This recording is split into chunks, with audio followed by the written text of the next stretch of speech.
సంవత్సరాల తరబడి government job కోసం వేచి చూస్తున్నారా? కేవలం 8 నెలల్లో మీ కల నెరవేర్చుకోండి. వెంటనే కింది నంబర్స్‌కి కాల్ చేయండి.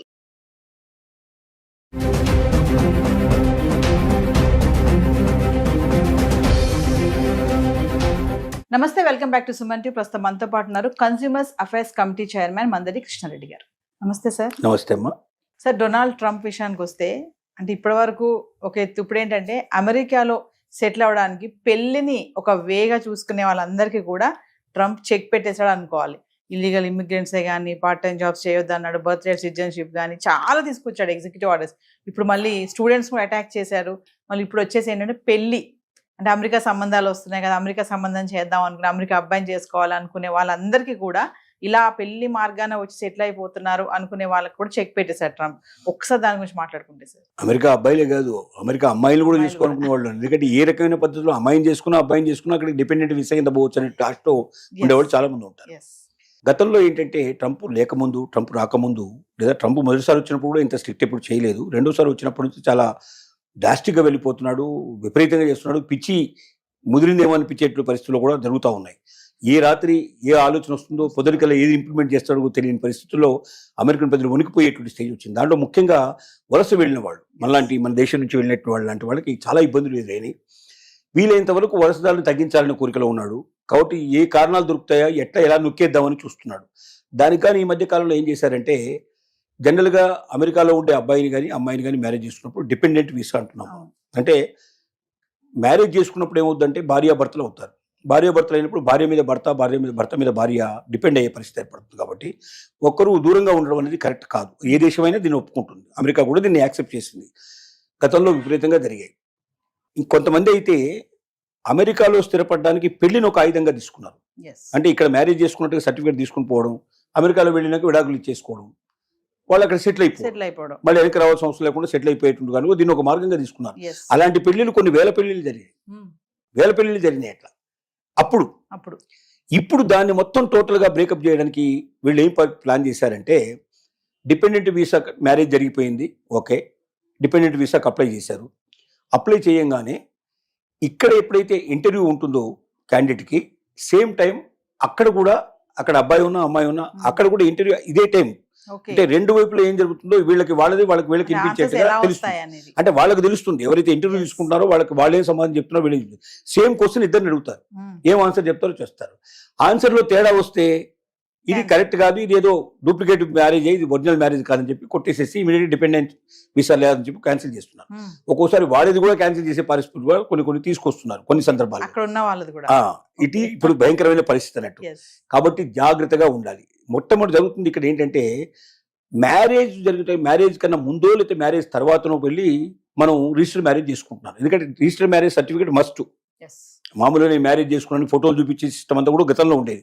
ఆ తర్వాత ఒక కాలం వచ్చిన తర్వాత దాన్ని అమెరికా ఒప్పుకోలేదు. వెస్ట్రన్ కంట్రీస్లో అంతా కూడా you must have the certificate, registration certificate కావాలి కంపల్సరీ, కానీ కండిషన్ పెట్టారు.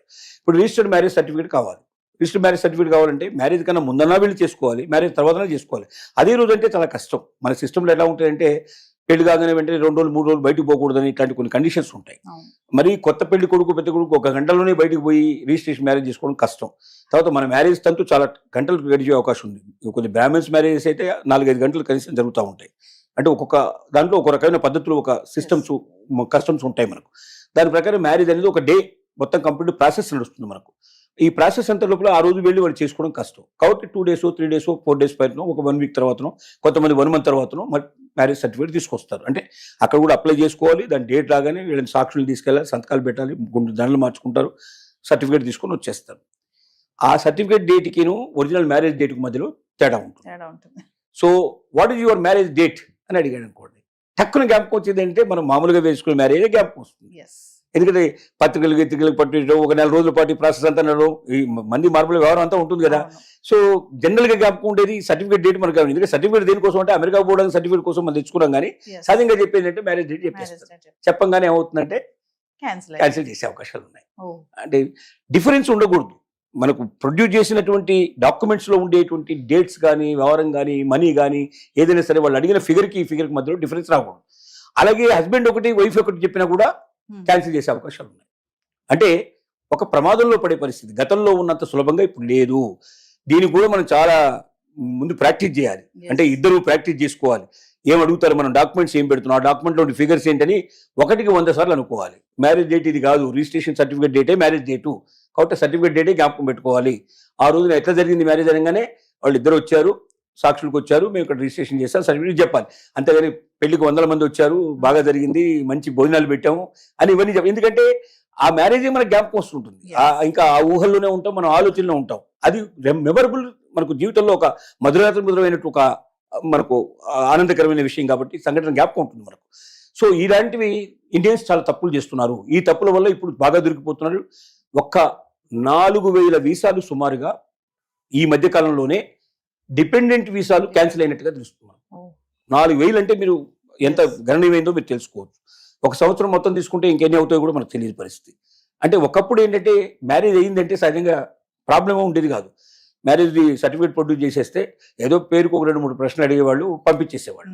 అంటే ఇట్స్ డెఫినెట్గా మ్యారేజ్ అయితే 100% వస్తుంది సర్టిఫికేటు అని నిర్ణయం. అందుకే ఏంటి, కొంతమంది 3 రోజుల్లో మ్యారేజ్ చేసుకుని వెళ్ళిపోయిన వాళ్ళు ఉన్నారు. 3 డేస్లో మ్యారేజ్ చేసేసుకొని సర్టిఫికేట్ తీసుకొని తర్వాత తను వెళ్ళిపోతాడు, తర్వాత వైఫ్ వచ్చేటట్టుగా ఏర్పాటు చేసుకున్నారు. లేదా అదే రోజున వారం రోజులు, 10 రోజులు, 15 రోజులు దొరికిన వాళ్ళైతే అదే రోజున ఇద్దరు కలిసి వెళ్ళిపోయిన సంఘటనలు కూడా మనకు ఉన్నాయి. విశాఖ అప్లై చేసుకుని వెళ్ళిపోయిన సంఘటనలు ఉన్నాయి. కానీ ఈ రోజున ఆ పరిస్థితి లేదు. ఈ సిచ్యువేషన్ ఒకటి. ఇంకో రెండోది ఏంటంటే, డిపెండెంట్ వీసా వాళ్ళు ఎవరు కూడా వారు జాబ్ చేయడానికి వీల్లేదు. That is the condition. Dependent అంటే నా మీద ఆధారపడి ఇంట్లో ఉండి తను నా కోసం ఎదురు చూస్తూ, మేము ఒకరికొకరు ప్రేమగా జీవితం గడపడానికి భారీగా నా జీవితంలో ప్రవేశించింది కాబట్టి తను అక్కడ ఉండి నేను ఇక్కడ ఉండటం న్యాయం కాదు కాబట్టి ఆమె నేను తెచ్చుకున్నాను, నా ఇంట్లో పెట్టుకున్నానని చెప్పుకోవడానికి బాగుంటుంది. కానీ డిపెండెంట్ వీసా వాళ్ళు ఇప్పుడు ఉద్యోగాలు చేయకూడదని కండిషన్ పెట్టారు. గతంలో ఇంత రిస్ట్రిక్షన్ లేదు. చదువుకోవాలంటే కూడా మళ్ళీ దానికి సపరేట్గా దానికి ఒక సిస్టమ్ అంతా కూడా ఉంది. దానికి అప్లై చేసుకోవాలి, వాళ్ళు యాక్సెప్ట్ చేస్తారు చేయడం. తెలియకుండా, ప్రభుత్వానికి తెలియకుండా ఉద్యోగం చేసినా, లేకపోతే చదువుకున్నా, లేదా ఏదైనా ఇంట్లో చేసే వ్యాపారాలంటూ మొదలుపెట్టినా డిపెండెంట్ వీసా వెంటనే క్యాన్సిల్ అయిపోతుంది. వెంటనే ఫ్లైట్ ఎక్కిచ్చేసి పంపించేస్తారు. ఇలాంటి డేంజర్ ఉంది. కాబట్టి దీన్ని దృష్టిలో పెట్టుకుని ఇకపైన భవిష్యత్తు లోపల మ్యారేజ్ అయితే నేను అమెరికా వెళ్ళిపోయినట్టు అనుకునే వాళ్ళది లేదు. కాబట్టి పెళ్లికి కూడా చాలా జాగ్రత్త పడాల్సి వస్తుంది. సపోజ్ వాడు తప్పు చెప్పారనుకోండి, మళ్ళీ నెక్స్ట్ వీసాకి 6 నెలలు, సంవత్సరం టైం తీసుకుంటుంది. అప్పటిదాకా మళ్ళీ అప్లై చేసుకునే అవకాశం లేదు. అంటే సంవత్సరం కాదు దూరంగా ఉండాల్సిన పరిస్థితి ఏర్పడుతుంది. పెళ్ళై కొత్త దంపతులు దూరంగా ఉండటం అనేది అభిలషణీయం కాదు. ఎందుకంటే ఆ కొత్త రోజులు, ఆ కొత్త రోజుల్లో ఉండేటువంటి ఆనందం, సంతోషం తర్వాత ఉండదు. వాస్తవం చెప్పాలంటే అవే ఎప్పటికీ జ్ఞాపకం ఉండేవి. ఎప్పటికీ అసలు నిజంగా వివాహ బంధాన్ని నడిపించే రోజులు కూడా ఆ బిగినింగ్ డేసే. ఆ బిగినింగ్ డేస్లో ఒకరికొకరు తెలియని వాళ్ళు, వీరు ఒక ప్రపంచం నుంచి వాళ్ళు ఒక ప్రపంచం నుంచి వస్తారు. 2 ప్రపంచాలు కలుసుకొని ఒక ప్రపంచంగా మారిపోయి ఆ ఉండే దశ చాలా అనుభూతులతో కూడుకున్న దశ అది. కాబట్టి కొత్త రోజులు, కొత్త మోజులు అనేవి తర్వాత రావు.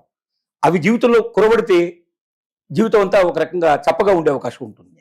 కాబట్టి మీరు ఖచ్చితంగా 100% అమెరికా వెళ్తారన్న నమ్మకంతో మాత్రం ఇవాళ మ్యారేజ్ చేసుకునే పరిస్థితి లేదు.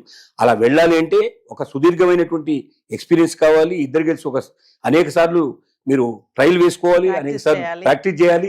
ఇవన్నీ చేసి గట్టిగా జ్ఞాపకం పెట్టుకుని తేడా లేకుండా చెప్పగలిగి అంత బాగా మీరు పర్ఫెక్ట్గా మీరు ప్రదర్శన చేయగలిగితేనే మీరు వెళ్ళగలుగుతారు.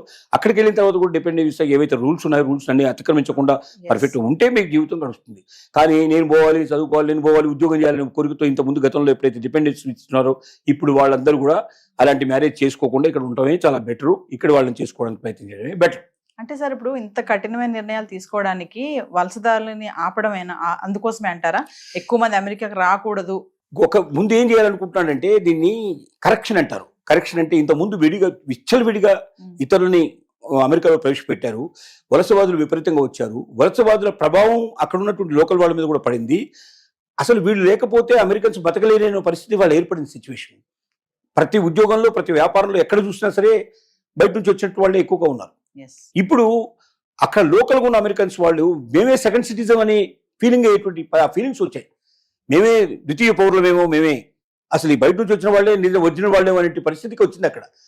మన వాళ్ళైతే, తెలుగు వాళ్ళైతే అసోసియేషన్స్ ఒక్కొక్క ఊరికి 10 అసోసియేషన్స్ పెట్టేశారు. ఆట అని, తానా అని, ఈయనని, అదని రకరకాల పేర్లతో పెట్టేశారు. ఎందుకంటే మన వాళ్ళు ఒకరు వెళ్తే ఒక ఇంట్లో మూడు అసోసియేషన్స్ వచ్చే పరిస్థితి ఏర్పడింది. సో వీళ్ళంతా దేవాలయాలు కట్టేయడం, ఇక్కడ నుంచి వెళ్ళిన వాళ్ళు. అంటే ఏమైంది, వేరే దేశాల సంస్కృతి అమెరికాలో ఎక్కువగా ప్రజలు పరిస్థితి ఏర్పడింది. ఎక్కువగా వాళ్ళు అక్కడి పెళ్లిలు, ఆచారాలు, వ్యవహారాలు అన్ని అక్కడ ప్రదర్శించడం మొదలుపెట్టారు. చేస్తున్నారు బాగా. సో అమెరికన్స్ అస్తిత్వం కోల్పోయే పరిస్థితి ఏర్పడింది. Yes. Americans America this is our country అని చెప్పుకునే పరిస్థితి తగ్గిపోయింది. కాబట్టి ఏమైందంటే తమ అస్తిత్వాన్ని కాపాడాలంటే ముందు బయట వాళ్ళందరినీ వీలైనంత వరకు తగ్గించేయాలి, బాగా స్ట్రిక్ట్ రూల్స్ పెట్టాలి. సరైన పర్సన్స్ అంటే మా మీద ఆధారపడి అమెరికాకు వచ్చి అమెరికా మీద బతకాలని కొరకు కాకుండా అమెరికాను బతికించాలి, అమెరికాకు పేరు తీసుకురావాలి, అమెరికాకు సంపద తీసుకురావాలి, అమెరికాను ప్రజ్వలింపజేయాలి, అమెరికాను నెంబర్ 1 కంట్రీగా ఉండేటట్టు చేయాలని భావన కలిగిన వ్యక్తులు కావాలి అనేది ట్రంప్ యొక్క ఆలోచన. అందుకోసం చెత్తా చెదారిని మొత్తం క్లీన్ చేసి పారేసే ప్రయత్నం చేస్తున్నాడు. మన వాళ్ళంతా ఏంటంటే అక్కడ పోయి ఏదో ఉద్యోగం చేసుకుని బతకాలి, ఏదో రకంగా ఎక్కడికన్నా అక్కడ మెరుగ్గా ఉంటుంది. అక్కడ పెట్రోల్ బంకులో పనిచేసినా అమెరికా పోయి వచ్చాడంటే వాడికి పెద్ద ఒక అమ్మాయిని కనీసం 10 లక్షలు 10 కోట్లు 5 కోట్లు ఇచ్చి చేస్తారనేట్టు కోరికతోటి వెళ్తున్న వాళ్ళే తప్ప నిజమైన సత్తా ఉండేవాళ్ళు వెళ్ళేవాళ్ళు తక్కువ మంది పర్సెంట్.